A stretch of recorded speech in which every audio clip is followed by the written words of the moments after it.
Interpretar a Bíblia não é uma tarefa tão simples assim. Embora a Bíblia de fato seja acessível a todos nós, existem alguns obstáculos que muitas vezes podem nos afastar do verdadeiro significado do texto bíblico, como por exemplo, a falta de contexto, a imposição da nossa visão de mundo sobre o texto bíblico, a falta de discernimento para diferenciar o que é simbólico e o que é literal na Bíblia. Enfim, esses são só alguns exemplos. E é por isso que a maior parte dos manuais de hermenêutica bíblica fornecem um ou mais métodos para a interpretação bíblica, porque os métodos, de certa forma, nos oferecem uma abordagem cuidadosa e equilibrada para a interpretação do texto bíblico em várias etapas. E quando a gente segue as várias etapas propostas por esses métodos, o perigo de interpretarmos a Bíblia incorretamente é bem menor. E dentre os métodos que eu já li em livros e que eu também já utilizei no meu estudo da Bíblia, o que mais tem sido útil para mim é um método sugerido por um teólogo bíblico chamado Michael Bird, e o nome desse método é C4. C4 é um mnemônico, um acrônimo que o Bird utiliza para esse método, porque as principais palavras-chave desse método começam com a letra C. E aí, ficou curioso para saber mais sobre esse método C4 de interpretação da Bíblia? Então fica comigo até o fim do vídeo, porque a gente vai tratar de cada uma das etapas desse método, sempre trazendo exemplos e ilustrações para demonstrar como ele pode ser aplicado na prática. Então, dito isso, bora pro vídeo. O primeiro C do método C4 se refere à importância do contexto. Como a gente costuma ouvir pastores e teólogos falando, um texto sem contexto é apenas um pretexto para que a pessoa entenda aquilo que ela quiser. O Michael Bird costuma falar que o contexto é o rei da interpretação, uma vez que o contexto é a atmosfera histórica e literária na qual a comunicação ocorre. No entanto, em relação ao contexto, existe um tipo de reducionismo que muitos de nós incorremos ao interpretar a Bíblia. Esse reducionismo se manifesta quando a gente trata contexto e contexto histórico como sinônimos. Eu tenho a impressão de que, em nossa interpretação bíblica, muitas vezes nós tratamos o contexto histórico como se ele fosse o único contexto verdadeiramente relevante para a nossa interpretação bíblica. No entanto, como Bird explica ao expor esse método C4, toda a comunicação é contextual e ela sempre é moldada por múltiplos contextos, que no caso da interpretação bíblica isso inclui o cenário histórico do texto, o seu ambiente literário e o seu contexto canônico mais amplo. Nesse sentido, uma interpretação bíblica verdadeiramente contextual leva em consideração esses três contextos, o contexto histórico, literário e canônico. E agora eu quero pontuar rapidamente a importância de cada um desses contextos. A relevância do contexto histórico-cultural para o estudo da Bíblia é indiscutível, porque ele nos permite compreender melhor as motivações, os significados e os detalhes do texto bíblico. Ou seja, ao analisar esse contexto, nós obtemos insights valiosos sobre as condições políticas, sociais, culturais e religiosas que influenciaram os autores bíblicos e as suas audiências originais. E para a gente entender a importância desse contexto na prática, basta abrir o Novo Testamento e começar a ler os evangelhos. Numa primeira leitura bem superficial dos evangelhos, você vai se deparar com os fariseus, os saduceus, os herodianos, os publicanos, e ao se deparar com esses grupos, caso você não seja tão ambientado com a Bíblia como um todo, talvez você pense assim: bom, eu não sei quem são eles, mas é só eu ler o Antigo Testamento porque certamente eles estarão lá, e aí você vai procurá-los no Antigo Testamento. O problema é que você também não vai encontrá-los no Antigo Testamento, porque esses grupos se desenvolveram no chamado período intertestamentário, que é o tempo histórico entre o último livro do Antigo Testamento e o primeiro livro do Novo Testamento. E é justamente nesse período intertestamentário que todo o contexto histórico-cultural do Novo Testamento é pavimentado. Portanto, sem o conhecimento do contexto histórico desse período específico, a sua compreensão do Novo Testamento será um tanto quanto incompleta e cheia de lacunas. Outro contexto muito importante a ser observado é o contexto literário. E pessoal, a compreensão do contexto literário da Bíblia envolve dois aspectos principais. O primeiro e mais básico é simplesmente se atentar ao que vem antes e depois do texto bíblico que você está estudando. O nome mais bonito que os teólogos dão para isso é contexto literário imediato e contexto literário amplo. Em nosso contexto evangélico, muitas interpretações populares e equivocadas dos textos bíblicos surgem devido à negligência da simples leitura do que vem antes e depois de determinado versículo. Um exemplo clássico que o Bird usa para ilustrar esse ponto é o texto de Mateus 18:20, onde Jesus diz: "Pois onde estiverem 2 ou 3 reunidos em meu nome, ali eu estou no meio deles." E muito provavelmente, em algum momento da sua caminhada cristã, você já interpretou que foi o meu caso, ou você já se deparou com alguém interpretando esse versículo como uma promessa de que Jesus sempre estará presente quando houver 2 ou 3 pessoas reunidas em seu nome, independente do contexto ou propósito dessa reunião. O problema dessa interpretação, além de restringir a presença de Deus a partir de uma quantidade específica de pessoas, é que esse texto não está falando sobre isso. Em Mateus 18, o discurso de Jesus é sobre disciplina e excomunhão na igreja. A ideia desse texto é que quando 2 ou 3 se reúnem para aplicar alguma disciplina a um membro rebelde da igreja, Deus estará com eles, porque com 2 ou 3 pessoas testemunhando contra um membro rebelde, esse testemunho se torna confiável e a disciplina se torna justa. Nesse contexto, a presença de Jesus confirma que a disciplina foi considerada justa e adequada porque ela atendeu aos padrões bíblicos. Então, o primeiro aspecto do contexto literário é simplesmente ler o que vem antes e depois do texto, para que a gente não caia no erro que eu acabei de citar. Já o segundo aspecto do contexto literário é entender que dentro do cânon bíblico existem diferentes gêneros literários, e diferentes gêneros literários exigem abordagens interpretativas distintas. Em razão disso, para cada gênero literário da Bíblia, existem princípios e boas práticas para interpretá-los com mais precisão, e daqui a pouco a gente vai falar mais sobre isso. Já o último contexto é o contexto canônico, que significa ler cada livro da Bíblia não como um documento independente, mas como parte de um corpo literário maior, que no caso é o cânon bíblico. Isso implica que cada texto bíblico desempenha um papel específico dentro da narrativa unificada da história redentora que se estende desde Gênesis até o Apocalipse. Em outras palavras, dentro do contexto canônico, cada passagem da Bíblia é considerada em relação ao enredo global da história da salvação. Por exemplo, logo após a queda da humanidade no Éden, o texto de Gênesis 3:15 nos diz que Deus prometeu um descendente de Eva que esmagaria a cabeça da serpente. E quem é esse descendente? Quando nós avançamos para o último livro da Bíblia, o livro de Apocalipse, João nos fala no capítulo 15 que Cristo derrotará totalmente o dragão. E segundo o próprio livro de Apocalipse, quem é o dragão? A resposta está em Apocalipse 20, quando o texto diz que o dragão é a antiga serpente. Agora, juntando todas as informações a partir do contexto canônico, nós percebemos que a promessa feita por Deus a Eva em Gênesis 3:15 sobre um descendente que esmagaria a cabeça da serpente é cumprida em Jesus Cristo, porque segundo o livro de Apocalipse, o dragão, que é a antiga serpente, é derrotado por Cristo. Nesse sentido, mesmo que Gênesis e Apocalipse estejam separados por milênios de forma surpreendentemente maravilhosa, esses dois textos se complementam perfeitamente. Isso é interpretação canônica. O contexto canônico pede que nós usemos todo o cânon bíblico para interpretar mutuamente as suas partes individuais. Esse é um dos lemas da Reforma Protestante. A Escritura interpreta a Escritura. Por exemplo, se nós colocássemos Isaías, Malaquias, Moisés, Paulo, Lucas, João para conversar sobre o significado da criação, da salvação, da ética, da adoração, do amor,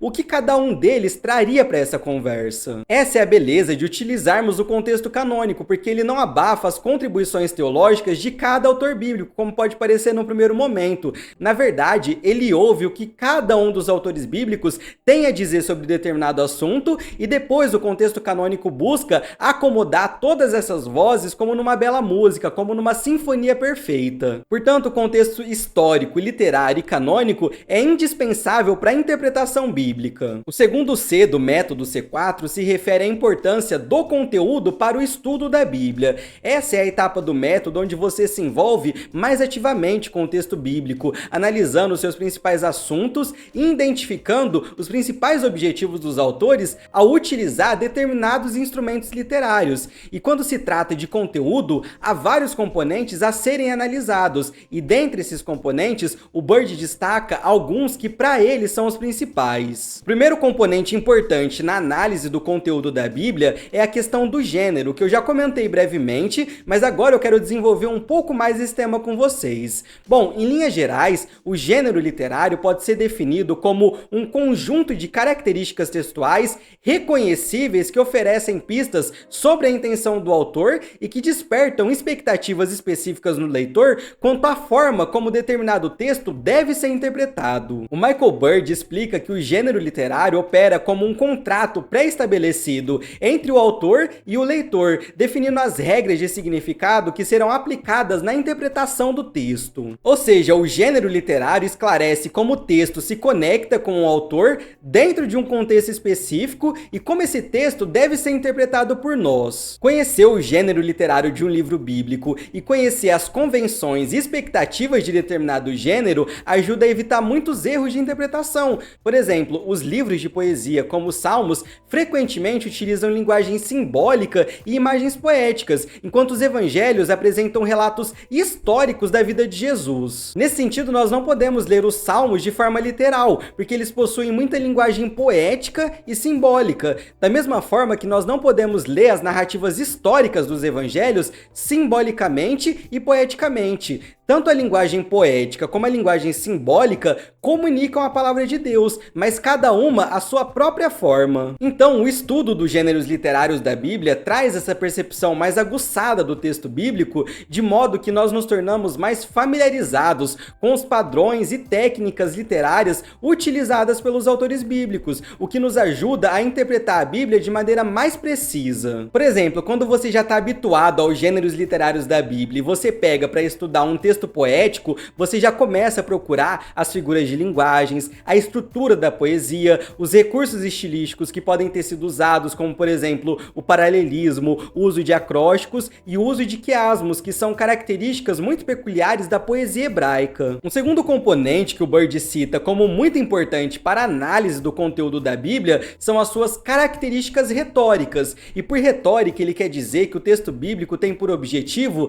não apenas transmitir informações, mas ele quer nos persuadir a nos mover em direção a certo ponto de vista. Por isso nós precisamos prestar atenção em como a Bíblia, por meio de imagens, argumentos, comandos e metáforas, tenta nos conduzir a adotar um ponto de vista específico ou uma determinada forma de comportamento. E essas características persuasivas do texto bíblico permeiam absolutamente todos os gêneros literários da Bíblia, incluindo poesia, narrativa, profecia, epístolas, e cada um desses gêneros utiliza diferentes técnicas retóricas para comunicar sua mensagem de maneira eficaz e impactante para sua audiência. Por exemplo, na poesia bíblica, como nos Salmos e em muitos dos profetas, nós encontramos uma abundância de imagens poéticas, metáforas e paralelismos, que não apenas tornam os conceitos bíblicos e teológicos mais acessíveis à nossa imaginação, mas eles também tornam esses conceitos mais emocionalmente envolventes. Então olha que interessante, a força retórica da linguagem poética da Bíblia está no fato de que ela consegue nos impactar não apenas cognitivamente, mas também afetivamente e emocionalmente. Isso acontece porque a linguagem poética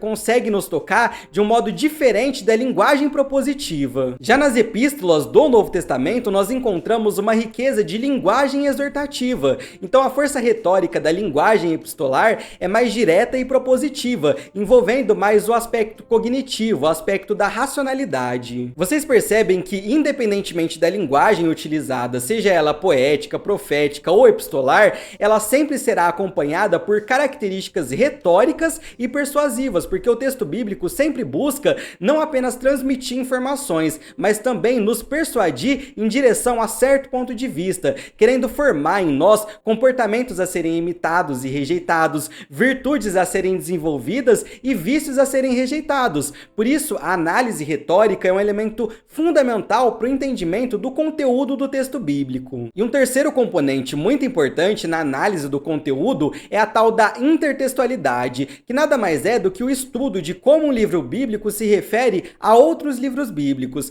Por exemplo, quando Paulo diz em 1 Coríntios que Cristo é o nosso Cordeiro Pascal que foi sacrificado, ele está fazendo uma referência à história do Êxodo e à história da primeira Páscoa, que é descrita em Êxodo 12. Esse é um caso de um texto do Novo Testamento citando um texto do Antigo Testamento. Mas o fenômeno da intertextualidade também ocorre quando, por exemplo, um texto do Antigo Testamento cita outro texto do próprio Antigo Testamento, como é o caso da profecia de Jeremias sobre os 70 anos de cativeiro na Babilônia, que é citada no livro de Daniel. Por isso é importante que ao ler a Bíblia nós estejamos atentos a como os textos bíblicos se relacionam entre si, como as histórias se entrelaçam e como certos temas são repetidos e desenvolvidos textualmente falando. Diferente do contexto canônico em que nós colocamos todos os autores bíblicos para conversar, aqui na análise textual a gente busca compreender o porquê determinados autores bíblicos citaram textos de outros autores bíblicos. É um tipo de conexão mais estreita, só que fundamental para entender quais são as principais intenções comunicativas de determinado autor bíblico. No livro em que o Bird descreve esse método, ele cita outros componentes que também são importantes para a análise do conteúdo, mas eu selecionei só alguns para ilustrar essa etapa do método. Caso você queira entender a totalidade, todos os detalhes desse método, eu vou deixar o link desse livro aqui na descrição. Já o terceiro C do método C4 se refere à importância do cuidado que nós precisamos ter ao estudar a Bíblia. Essa etapa, segundo Bird, é a mais simples, só que ao mesmo tempo a mais perigosa, por isso ela exige muito cuidado. Nessa etapa, o nosso principal objetivo é identificar a grande ideia por trás do texto, é descobrir qual a questão principal do texto. Por isso essa etapa exige muito cuidado, porque se a gente se afobar em cima do texto, nós podemos perder a grande ideia que ele está querendo comunicar. E para encontrar a ideia principal de um texto bíblico, nós precisamos levar em consideração todos os pontos que a gente falou até aqui, incluindo o contexto histórico, literário, canônico, bem como o conteúdo retórico e intertextual. Esses elementos são fundamentais para uma compreensão mais completa, mais precisa da mensagem do texto, de modo que se você analisar todos esses elementos, é muito difícil que você não consiga perceber qual a grande ideia por trás daquele texto bíblico que você está estudando. E além da análise desses elementos que já foram citados nessa parte do método, o Bird diz que as perguntas podem ser muito úteis para nos guiar em meio a todas as informações que a gente coletou, analisando o contexto e o conteúdo daquele texto bíblico. Então, por exemplo, ele sugere que a gente faça perguntas do tipo: o que esse autor pretende alcançar com esse texto? Por que o autor escreve o texto dessa forma e que tipo de resposta o autor estava tentando despertar no leitor? Essas são só algumas perguntas ilustrativas, mas você também pode fazer as suas próprias perguntas. O ponto principal nessa parte do método é que a gente consiga identificar a intenção primária do autor bíblico. Já o último C do método C4 se refere à importância da contextualização. No segundo C, a gente analisou a importância do contexto, que é diferente da contextualização dentro desse método. E a contextualização nada mais é do que a aplicação do texto bíblico na vida dos cristãos, ou seja, a contextualização do texto bíblico na vida dos cristãos. Então, passado todo esse processo que a gente descreveu, a pergunta natural que a gente deve fazer é a seguinte: então, como tudo isso que eu estudei muda e impacta a minha vida no presente momento? E nesse último estágio do método, o Bird sugere alguns princípios para nos guiar na aplicação dos textos bíblicos em nossas vidas.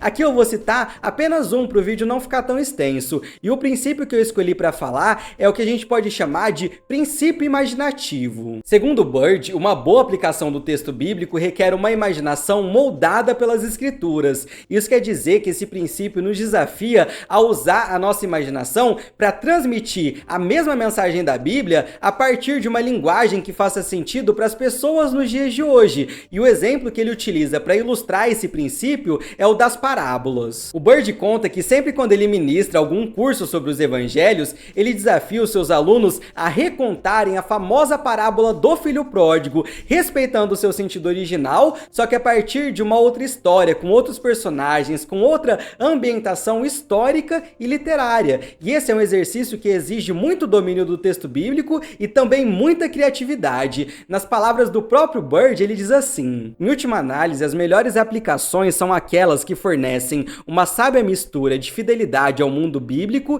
e imaginação criativa sobre como um texto bíblico se torna relevante para nós hoje. Portanto, uma boa aplicação do texto bíblico passa pela habilidade de explorar profundamente o significado original do texto bíblico, compreendendo seus ensinamentos, princípios e intenções e, ao mesmo tempo, utilizando a imaginação criativa para traduzir esses conceitos extraídos da sua interpretação em linguagem e situações contemporâneas que consigam impactar a audiência do século XXI da mesma forma que a audiência do primeiro século foi impactada por esse texto. Bom, e só fazendo uma breve reflexão em cima do que a gente falou nesse vídeo, eu quero deixar claro que o método não é algo que deve te prender, te engessar. Na verdade, o método é como se fosse um guia, um mapa que coloca várias coordenadas e indicações para que a gente não se perca no processo interpretativo. E a minha preferência por esse método do Bird é porque dos métodos que eu já tive contato, esse foi aquele que eu achei mais completo, porque ele coloca elementos que são fundamentais na interpretação do texto bíblico e que geralmente não são inseridos em outros métodos, como a análise retórica, a análise intertextual, a análise canônica e por aí vai. Bom, pessoal, é isso. Se você gostou desse vídeo, já deixa o seu like e se inscreva no canal para ficar por dentro de todo o conteúdo produzido por aqui. Eu vou ficando por aqui, fiquem todos com Deus e até a próxima!